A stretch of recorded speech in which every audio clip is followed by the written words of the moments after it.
기도드리겠습니다. 하나님 아버지, 이 시간 부족한 종이 하나님이 너무나 사랑하시는 장신의 공동체 앞에 아버지의 말씀을 듣고 섰습니다. 성령 하나님, 이 시간에 친히 말씀하여 주셔서 전하는 자와 듣는 자가 따로 존재하지 않게 하시고 오직 하나님의 말씀 앞에 우리 모두 들을 귀 있는 자가 되어 하나님을 만나고 우리의 삶의 문제가 해결되며 우리의 답답했던 미래가 찬란하게 열리는 은혜의 경험을 하게 하여 주시옵소서. 우리 구주 예수 그리스도의 이름 받들어 기도하옵나이다. 고통의 시대 어떻게 살 것인가 라는 제목으로 말씀 전하도록 하겠습니다. 참으로 오랜만에 사랑하는 모교의 강단에 섰습니다. 너무나 제가 사랑하는 우리 장신공동체 후배님들과 존경하는 교수님들을 이 자리에서 다시 뵙게 되니까 마음이 뜨거워집니다. 제가 10여 년 전에 사경회 강사로 주제넘게 초청되어 말씀을 전한 적이 있고 또 이 채플에서도 10여 년 전에 말씀을 전한 적이 있었습니다. 그때 채플 설교의 주제는 이것이었습니다. 신학생들의 평가는 결코 학점이 기준이 될 수 없다.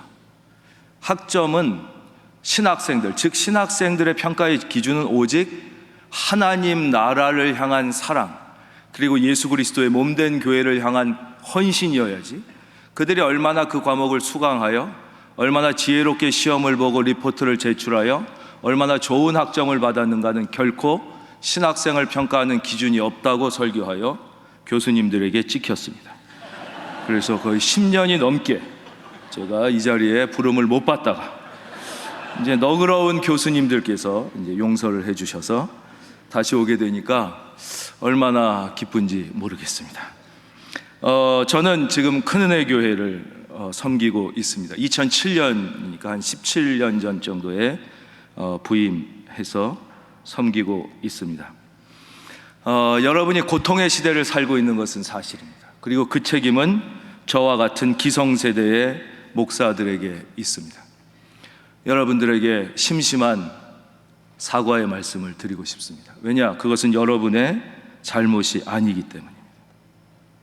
우리는 지금 고통하는 시대를 살고 있고 갈등하는 교회의 시대를 살고 있고 특별히 대한민국의 수많은 교단 중에 10년 넘게 한 문제에 부딪혀서 끊임없이 갈등하고 있는 교단 속에서 신학을 배우고 있습니다. 여러분들에게 정말 미안하다는 말씀을 드리고 요즘 신학을 하는 여러분을 볼 때마다 그냥 만나서 밥이라도 한 끼 사주고 싶은 심정입니다. 콜라라도 한 잔 마시면서 두 손을 잡고 미안하다고 말씀드리고 싶습니다. 그럼에도 불구하고 저는 여러분들에게 축하의 말씀을 또한 드리고 싶습니다. 지금이 비록 고통하는 시대이고 하나님의 진노가 임박한 시대에 우리가 신학을 하고 있다 할지라도 만약에 하나님께서 저에게 다시 네가 태어나 무엇을 할 것이냐고 묻는다면 저는 100번 다시 태어나도 저는 장신대에서 신학을 하고 싶으며 1000번 다시 태어나도 복음을 위한 목사로 살고 싶다고 한치의 거짓 없이 말씀드릴 수 있기 때문입니다. 여러분, 이 세상에 수많은 가치 있고 귀한 일이 있지만 그 무엇과도 비교할 수 없는 우리가 1000번, 10,000번을 다시 살고 다시 죽어도 선택해야 되는 하나의 가장 의미 있고 고귀한 일이 있다면 그것은 예수를 위하여 살고 예수를 위하여 죽으며 예수 그리스도의 몸된 교회를 섬기는 일이라고 저는 믿습니다. 그리고 이 세상의 모든 학문이 나름대로의 가치가 있고 의미가 있지만 단 하나의 학문만 살아남아야 한다면 그것은 오직 모든 지식과 지혜의 근본인 여호와를 아는 지식, 즉 하나님의 말씀을 연구하는 신학임을 우리는 의심치 않기 때문입니다. 여러분, 비록 고통의 시대에 살고 있지만 여러분을 당신의 종으로 불러주신 하나님을 찬양하며 여러분을 신학도로 불러주신 교회에 감사할 수 있기를 감히 여러분의 선배로 부탁드립니다. 특별히 저는 장로회 신학대학교의 교수님들을 진심으로 존경합니다. 제가 만나뵌 많은 교수님들 중에 교수님들도 사람인데 완전하지는 않겠고 어느 공동체나 더 훌륭한 분들과 조금 그에 미치지 못하는 분들이 있는 것은 어쩔 수 없는 일이지만 저는 가장 훌륭한 선생님들이 계신 곳이라고 생각하고 경험했습니다. 제가 우리 학교를 졸업하고 잠깐 미국에 있는 어느 학교에서 공부하게 됐어요. 그게 이제 꽤 유명한 이름의 신학교인데 그때 제가 처음 받았던 인상은 이 유명한 신학교에 와보니까 정말 새롭고 좋은 것을 배우게 된 애가 아니라 장로회 신학대학교의 선생님들이 이미 이렇게 훌륭하셨는데 내가 그것을 모르고 다른 데를 기웃거렸구나라는 생각을 했습니다. 이것은 진심입니다. 또 제가 섬기는 교회에는 교수님들이 많이 출석하십니다. 특별히 서울대학교 교수님들이 많이 출석하시는데 얼마나 많이 출석하시느냐 하면 장신대의 전체 교수님의 숫자보다도 훨씬 많은 분이 지금 우리 교회 서울대 교수로 출석하고 계십니다. 제가 다 너무 많아서 세지를 않아서 모르지만 훨씬 더 많을 것입니다. 그러니까 저는 수많은 교수님들의 삶을 직접 만나고 경험하고 그분들과 이야기를 나눕니다. 그럴 때마다 저는 장로회 신학대학교의 교수님들이 얼마나 존경스러운지, 저는 서정훈 총장님을 이 중에 아시는 분이 계신지 모르겠는데 너무너무 존경합니다. 저는 장영일 총장님도, 김명령 총장님도, 임성빈 총장님도, 그리고 지금 김은용 총장님도 존경하고 모든 교수님들을 존경합니다. 물론 장로회 신학대학교 교수님을 하시다가 교수를 디딤돌로 삼아 더 큰 대형 교회의 담임 목사님으로 가신 분들도 훌륭하시지만 저는 끝까지 장신대에 남아 학생들을 섬기는 교수의 소명으로 끝까지 남는 분들이 훨씬 더 훌륭하다고 생각합니다. 그래서 저는 간혹 장신대 교수를 디딤돌로 삼아 자기가 대형 교회의 담임 목사가 된 다음에 마치 장신대 교수들을 가르치려는 표현을 하는 목사님들을 볼 때, 물론 그런 분들 중에 제가 가까운 분들이 많기 때문에 개인적으로 죄송하지만 별로 그렇게 편치 않은 마음을 가지게 됩니다. 여러분은 축복받은 사람입니다. 좋은 선생님 밑에서 가장 가치 있는 신학과 가장 의미 있는 주의 종으로 부르심을 받았습니다. 이 고통의 시대, 이 진노하는 시대, 이 수많은 악인이 득세하는 이 시대에 그럼 우리는 어떻게 공부하고 어떻게 살아야 되는 것입니까? 그 답을 성경에서 하나님은 우리에게 이렇게 알려주십니다. 예레미야 5장 1절, 너희는 예루살렘 거리로 빨리 다니며 그 넓은 거리에서 찾아보고 알라. 너희가 만일 정의를 행하며 진리를 구하는 자를 한 사람이라도 찾으면 내가 이 성읍을 용서하리라. 여러분, 이 땅에는 너무나 악인이 득세하고 있습니다. 그래서 저는 고통의 시대라고 얘기했습니다. 악인들이 판을 치고 소리를 내고 있습니다. 인생을 좀 살다 보면 배우는 것이 몇 가지가 있는데요, 그 중에 하나가 부자처럼 보이는 사람이 부자가 아니라는 것입니다. 진짜 부자는 결코 자기가 부자처럼 보이려고 할 필요도 없어요.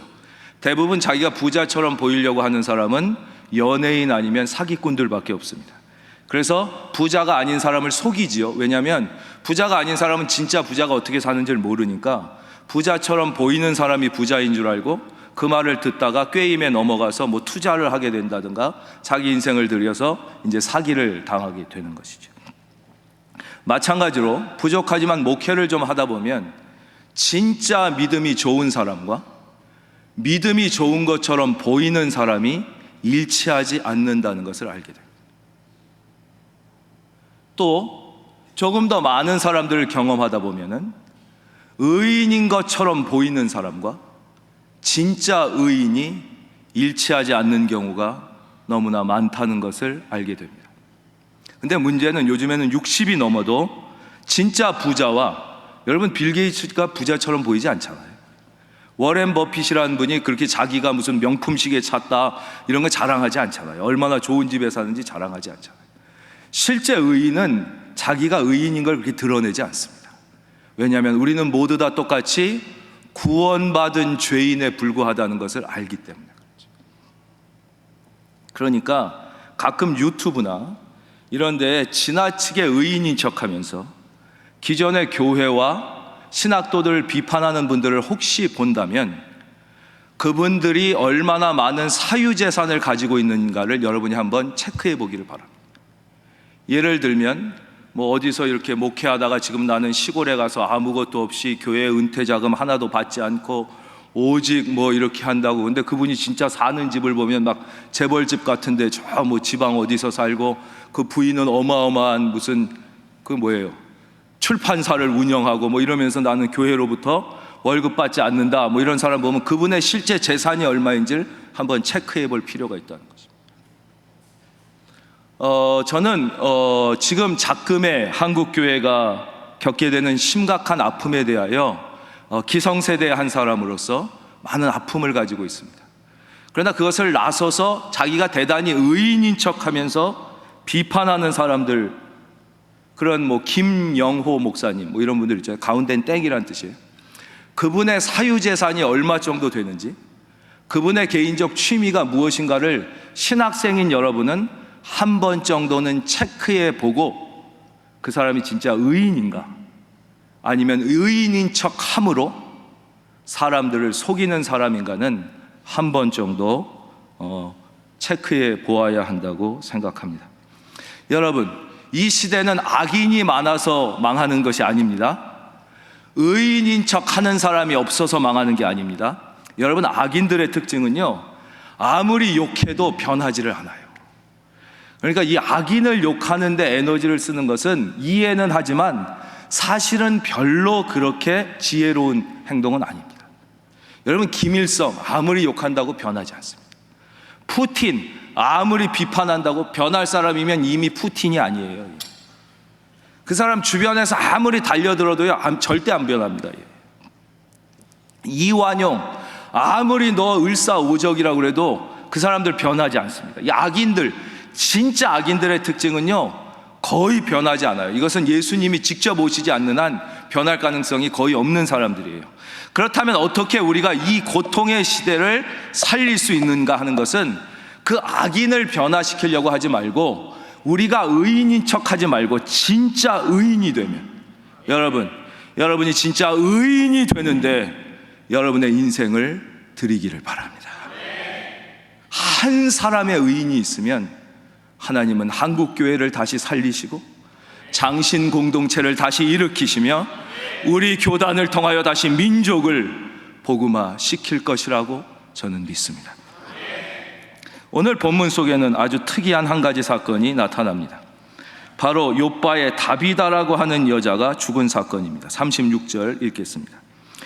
욥바의 다비다라 하는 여제자가 있으니 그 이름을 번역하면 도르가라. 선행과 구제하는 일이 심히 많더니. 예, 저를 봐주십시오. 초대교회에는 여제자가 있었다는 것을 우리는 여기서 발견하게 됩니다. 초대교회에는 남제자뿐만 아니라 분명히 여제자가 있었고, 주님은 남자 사도들뿐만 아니라 여제자를 통하여 함께 사역하셨다는 것이죠. 두 번째, 그런데 이 여제자가 어떤 사람이었냐? 선행과 구제를 아주 많이 하는 사람이었다는 것이죠.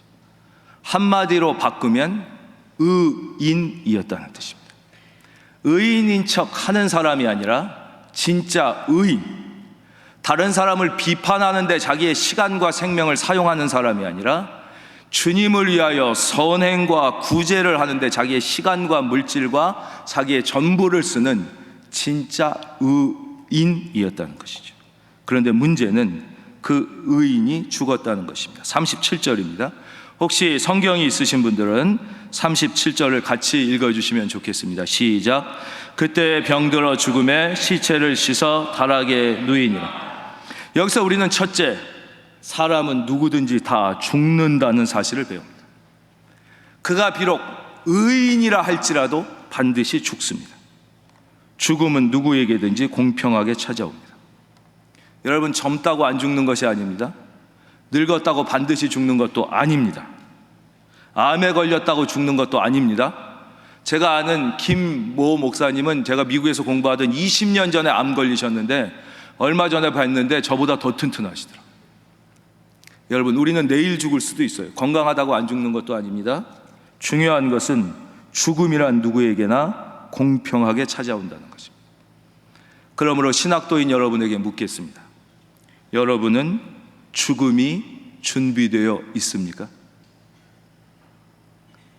여러분은 여러분의 죽음의 순간에 대하여 하나님 앞에 결단한 적이 있습니까? 오늘 죽는다면 하나님 앞에 어떻게 설 수 있습니까? 여러분, 어떤 죽음을 맞느냐가 그 사람의 일생을 결정합니다. 다시 말씀드려서 하나님이 찾으시는 의인과 의인인 척 하는 사람의 결정적 차이, 그리고 의인과 악인의 결정적 차이는 바로 그 사람이 어떻게 죽느냐에 있다는 것입니다. 우리는 지금 아파합니다. 왜 아파합니까? 젊었을 때, 아니 사역을 하실 때 너무나 귀하고 훌륭하게 사역을 한 것처럼 보였던 분이 갑자기 노년에 바뀌셔서 한국 교회와 한국의 성도님들에게 너무 큰 상처를 주고 그렇게 늙어 죽어가는 모습을 보기 때문입니다. 여러분, 죽음에서 승리한 사람이 인생에 승리한 사람이고, 그렇기 때문에 우리는 신학도 때부터 반드시 누구나 죽으며 언제 죽을지 모른다는 이 진리를 기억하고 죽음을 준비하며 살아야 합니다. 죽음에서 승리한 사람이, 여러분, 잘 산 사람이 인생에서 승리한 게 아니에요. 아브라함 링컨이 그 노예 해방을 했어도 마지막에 변질돼서 부정축제 하다가 죽었으면 그는 결코 하나님 앞에 성공한 인생이 될 수 없죠. 그가 잘 죽었기 때문에, 이순신이 잘 죽었기 때문에, 유관순이, 안중근이, 도산 안창호가, 남강 이승훈이, 주기철이, 손양원이 위대할 수 있었던 이유는 딱 하나, 유관순이 여러분보다 훨씬 어린 나이에 죽었지만 우리에게 귀감이 되고 하나님 나라의 의인이 될 수 있었던 중요한 요인은 딱 하나, 그가 잘 죽었기 때문에. 여러분, 나는 이런 희망을 갖고 있어, 나는 뭐 이런 목회를 할 거야, 나는 이런 사역을 할 거야, 나는 이렇게 일할 거야, 물론 중요합니다. 그러나 여러분, 그 전에 하나님 앞에 어떻게 죽을 것인가를 먼저 결단할 수 있는 은혜가 있기를 바랍니다. 죽음이 결단돼야 그 다음 삶이 비로소 가치가 있는 것이죠. 예를 들면 안중근이 이토 히로부미를 저격한 다음에 마지막 죽기 전에 잘못했어요, 실수로 쐈어요, 저 용서해 주세요 이러고 죽었다면 누가 그분의 삶에서 그쵸 용기와 80까지 막 독립운동을 하다가 마지막에 변절해가지고 이 길이 아니었나 봐요, 미안합니다, 나 월급 좀 올려주세요 이러고 죽는다면 그 사람은 결코 인생의 믿음의 승리자가 될 수 없기 때문입니다. 여러분, 진짜 의인은 죽음을 결단한 사람입니다. 그럼 이렇게 하나님 앞에 죽음을 결단하고 어떻게 살아야 할 것인가를 생각해 보겠습니다. 이 사람이 어떻게 살았냐, 36절 이 말씀도 혹시 함께 읽어주실 수 있는 분들은 함께 읽어주시면 감사하겠습니다. 시작. 욥바에 다비다라 하는 여제자가 있으니 그 이름을 번역하면 도르가라. 선행과 구제하는 일이 심히 많더니. 하나님이 선행과 구제를 얼마나 기뻐하시냐면요, 사도행전 10장에 보면 고넬료라는 이방인이 있습니다. 근데 이 이방인을 하나님이 기억하셨는데 그 기억하신 이유가 딱 하나예요. 너의 기도와 구제가 하나님 앞에 상달됐다는 것입니다. 자, 이제 여러분에게 묻겠습니다. 여러분 한번 스스로에게 답해 보십시오. 내가 장신 공동체에 들어와서 얼마나 많은 선행과 구제를 행했는지. 내가 장신 공동체에 들어와서 하나님의 종, 하나님의 사람으로 살기로 결단하고 얼마나 많은 선행과 구제를 했느냐. 이 여인은 얼마나 선행과 구제를 많이 했으면 선행하다가 지쳐서 죽은 거예요. 지쳐서 죽은 거. 지금도 그런 사람들이 많습니다. 주의 일 하다가 지쳐서 죽는 사람. 저도 뭐 보기에는 여러분 친구 같아 보이지만 50이 넘었습니다. 저도 목회하면서 고혈압이 왔고 당뇨가 왔고 이석증이 왔고 성대결절이 왔고 뭐 수많은 병이 왔는데요. 그건 목회하다 그런 거. 진짜 이렇게 선교사님이나 훌륭한 사람들 중에는요, 선행하다가 지쳐서 죽는 사람들이 많아요. 아마 이 다비다라는 여제자가 그랬을 것입니다. 저는 장신 공동체에 주님을 위하여 선행을 하다가 순교하는 사람이 나오는 그 순간부터 장신 공동체는 다시 영적인 전성기를 맞게 될 것이라고 믿습니다. 그것이 하나님이 찾는 의인입니다. 오늘날 교회는 구원을 선포합니다. 그러나 여러분, 구원을 선포하느냐만 중요한 것이 아닙니다. 신학도의 삶은 무엇을 믿을 것인가만 이야기하는데 그 가치가 있지 않습니다. 어떻게 살 것인가를 우리의 삶으로 보여줄 때 비로소 무엇을 믿을 것인가의 선포가 힘을 갖는 것입니다. 오늘날 왜 교회가, 그리고 신앙 공동체인 장신대가, 그리고 목사들이 세상에서 존경과 신뢰를 상실했습니까? 그것은 바로 이웃을 향하여, 내가 아닌 남을 향하여 조건 없는 선행과 구제를 베풀지 않기 때문입니다. 구제를 하는데 너무 조건이 많아. 선행을 하는데 너무 이유가 많아. 다비다는 선행을 하다가 죽었습니다. 시간이 많이 가서 이제 설교를 마쳐야 되기 때문에 빨리 중요한 것과 중요하지 않은 것만 말씀드리겠습니다. 여러분, 이 선행과 구제를 하며 하나님의 사람으로 사는데 절대 중요하지 않은 것들이 있습니다. 학벌 중요하지 않습니다. 우리 교회에는 서울대 출신, 연세대 출신, 이화여대 출신뿐만 아니라 원서만 내면 들어갈 수 있는 학교 출신들도 많습니다. 성도님들에게 이 목사님이 어느 학교 나왔는지 맞춰보라고 그러면 다 틀립니다. 여러분, 학벌 전혀 중요하지 않습니다. 주의 일을 하는데. 두 번째, 부모님 중요하지 않습니다. 부모님이 목사님인 사람도 있고 장로님인 사람도 있고 집사님인 사람도 있고 깡패인 사람도 있고 안 믿는 사람도 있습니다. 부모님이 누군지 목회하고 사역하고 주의 일을 하는데 전혀 중요하지 않습니다.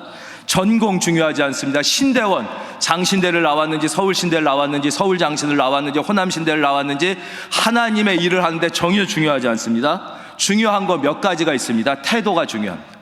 여러분, 장신대 다닐 때부터 좋은 태도를 가지시기 바랍니다. 여러분들이 채플 시간에 설교를 듣는 태도가 앞으로 여러분이 목회할 때 여러분의 성도가 여러분의 설교를 듣는 태도가 될 가능성이 매우 높습니다. 여러분, 태도가 중요합니다. 그 다음, 부인이 중요하고 남편이 중요합니다. 부모는 별로 중요하지 않습니다. 그러나 아내를 잘못 만나거나 남편을 잘못 만나서 목회를 실패하는 사람을 실제적으로 많이 봅니다. 제가 목회하면서 100명이 훨씬 넘는 부교육자들을 경험했으니까요. 세 번째, 무엇이 중요하냐? 얼마나 학점이 높았느냐는 전혀 중요하지 않습니다. 언제 사역을 시작했느냐는 중요합니다. 여러분, 사역을 미루지 마십시오. 젊어서 고생은 사서도 한다는 말은 진리입니다. 여러분이 진짜 사역을 미루는 이유가 학업에 전념하기 위해서라면 오케이. 그러나 사역의 고통을 조금이라도 늦게 경험하기 위해서라면 여러분은 나이 들어서 심각한 고통을 맞이하게 될 확률이 매우 높습니다. 그래서 옛날 어른들은 젊어서 고생은 사서도 한다고 그런 것입니다. 그래서 어느 학교를 나왔느냐는 중요하지 않지만 사역을 일찍 시작한 분일수록 유리합니다. 두 번째, 절대 속지 말아야 할 것이 있습니다. 전공을 무엇을 했느냐가 그 사람의 목회에 아무 영향을 미치지 못한다는 것입니다. 저는 아마 10년 후에나 이 자리에 다시 설 수 있을 것 같습니다. 또 지켰지요? 예. 여러분, 목회 상담학을 했다고 절대 상담을 잘하지 않습니다. 설교학을 했다고 설교를 잘하지 않습니다. 목회학 박사가 했다고 목회를 잘하지 않습니다. 하나님과 교회와 성도를 얼마나 사랑하느냐만이 할렐루야, 하나님의 능력을 이 땅에 임재하게 합니다. 그 다음에 할 일이 많지만, 할 얘기가 많지만 시간이 다 됐기 때문에 여기까지 하겠습니다. 교수님들이 너그럽게 저를 다시 불러주실 날을 기대하면서 이 자리를 사모하며 기도하겠습니다. 여러분의 앞길에 하나님의 무궁한 은혜가 함께 하시기를 바랍니다.